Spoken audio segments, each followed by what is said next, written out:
저는 본문 말씀을 근거로 하여서 애굽 심판 선언이라는 제목으로 여러분과 함께 은혜 나누길 원합니다.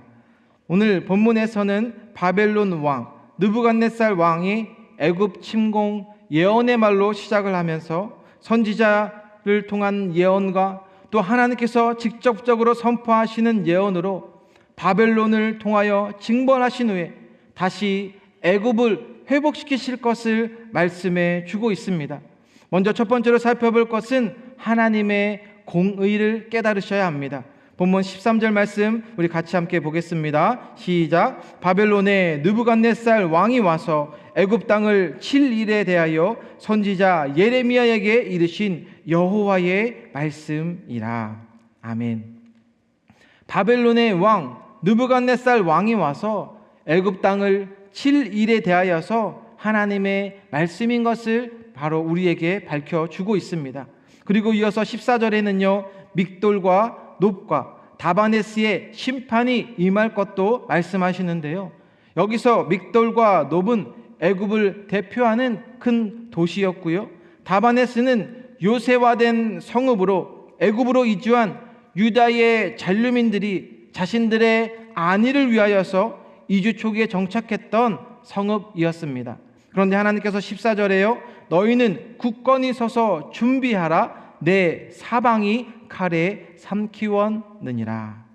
여기서 사방이라고 하는 것은요 애굽 주위의 포진에 있었던 블레셋, 베니게, 암몬, 모압, 에돔 등을 의미하고 있는데요, 그 사방이 칼에 삼키었느니라. 애굽의 주변국들이요 바벨론에 의해서 하나님의 심판을 받게 되었듯이 애굽에 대한 심판이요 점점 압박해져 오고 있음을 알 수가 있습니다. 그렇다면 주님께서는요 왜 애굽의 이런 심판 계획을 말씀해 주고 있는 것일까요?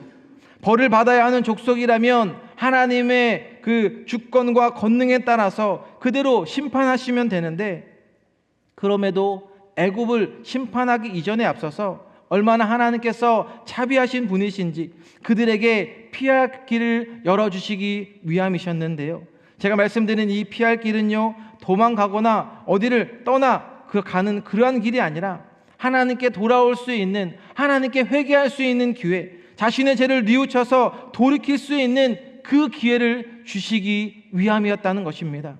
사랑하는 여러분, 오늘 말씀은요 오늘 하루를 살아가고 있는 우리들에게도 지속적으로 하나님의 구원의 은혜를 베풀어 주시는 주님이라는 것을 우리에게 깨닫게 해주십니다.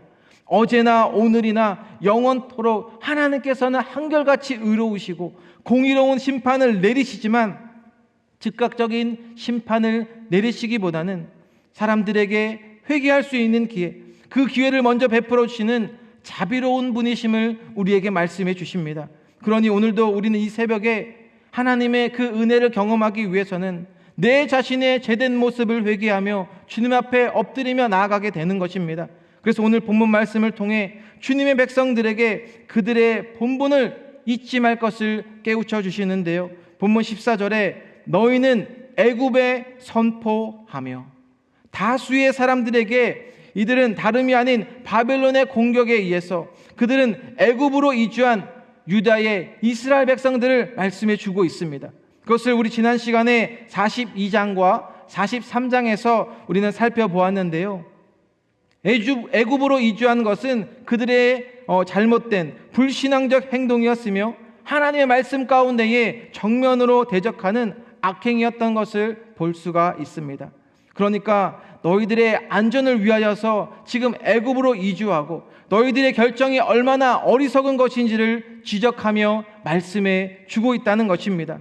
그래서 너희들이 본래에 어떠한 자들이었는지를 깨우쳐 주고 있으면서 너희는 하나님의 백성이기 때문에 하나님을 섬기며 그것을 너희 마음 가운데 그 말씀을 새기고 범사에 그 말씀을 따라 행했어야 함을 말씀해 주고 있다는 것입니다.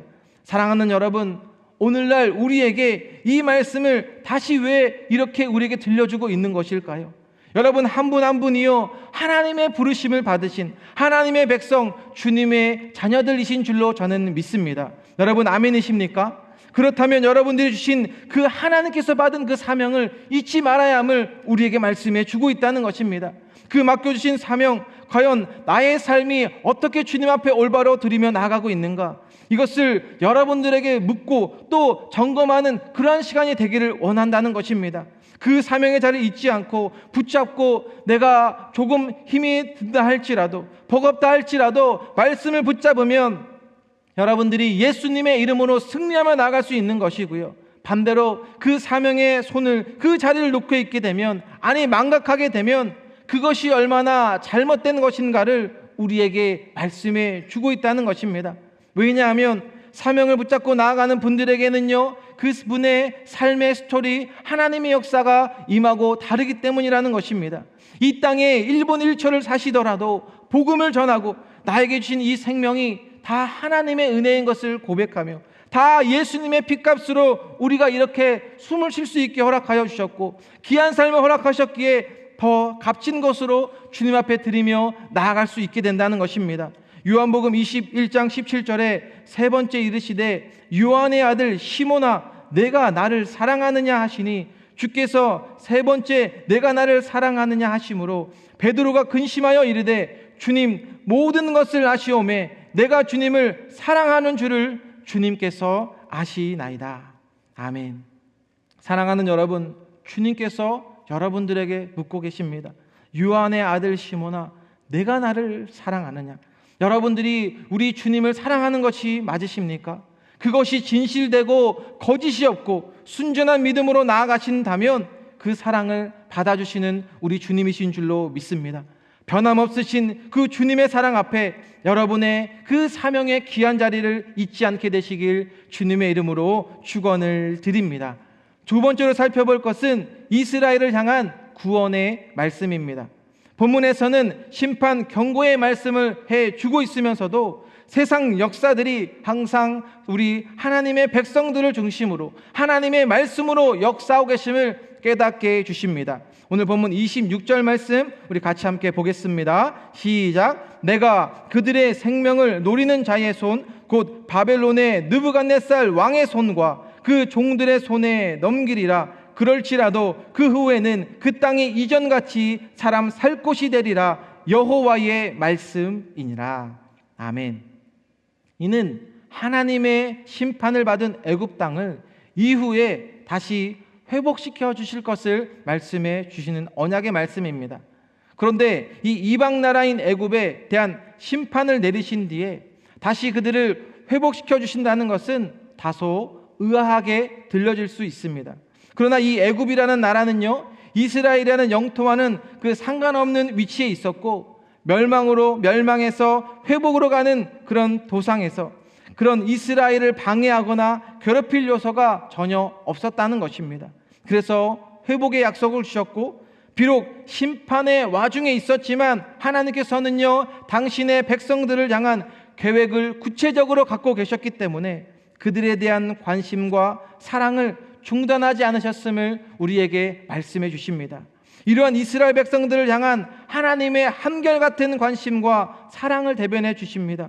그러므로 이처럼 하나님께서는요 세상 모든 역사를 우리 하나님의 백성으로 하나님의 말씀으로 계획하며 오늘날 이 귀한 놀라운 말씀을 우리에게 주는 것은 큰 의미가 있다는 것입니다. 왜냐하면 우리가 고난받을 때 힘들고 어려울 때에 우리에게는요 아무런 소망도 남겨져 있지 않다라고 때론 비관할 수도 있게 됩니다. 그래서 하나님께서는요 우리에 대한 관심을 끊으셨고 하나님과는 전혀 상관없는 그러한 삶을 살아갈 때가 있을 수도 있습니다. 그런데 이러한 모습은요 이스라엘 백성들의 모습을 잘 보여주듯이 이것은 불신앙적 생각이며 이 땅에 보이는 것에만 집중하면 반드시 그것은 무너지게 됨을 볼 수가 있다는 것입니다. 오늘도 우리에게 보이지 않는 주님이라 할지라도 여전히 주님께서는 우리를 사랑하고 계시고 관심을 여러분들에게 가지고 계심을 잊지 마셨으면 좋겠습니다. 구약시대뿐만 아니라 지금도 하나님께서는요 여러분 한 분 한 분을 성도님 우리 하나님의 백성을 중심으로 하나님의 말씀으로 세상 역사를 운행하고 다스리고 계심을 믿으시기를 바랍니다. 그러니 우리의 말투와 여러분의 언어가 우리가 교회 앞에 나와서 또 세상에 나가서 어떠해야 하겠습니까? 말 한마디를 하시더라도요, 다른 영혼을 살리는 일에 과연 나는 최선을 다하며 주님 앞에 드리며 나가고 있는가? 혹시라도 내 말 한마디에 얼마나 말 한마디에 감사한 믿음의 고백으로 드리며 나아가고 있으신지요? 반대로 내 입술에 부정이 많게 되면은요, 야고보서 1장 26절에 누구든지 스스로 경건하다 생각하며 자기 혀를 재갈 물리지 아니하고 자기 마음을 속이면 이 사람의 경건은 헛것이라. 그분의 경건이 무엇임을 말씀해 주시냐면 이 사람의 경건은 헛것이라고 분명히 성경은 말씀합니다. 전도서 1장 2절에도 전도자가 이르되 헛되고 헛되며 헛되고 헛되니 모든 것이 헛되도다. 그래서 우리의 삶은 어떠한 상황 속에서도요, 하나님께서 원하시는 것, 오늘날 나에게 하나님께서 바라시는 것을 여러분들이 놓치지 않게 되시길 바랍니다.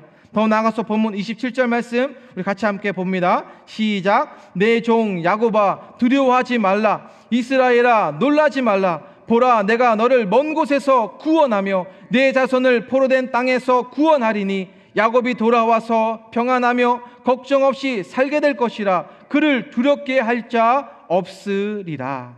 아멘.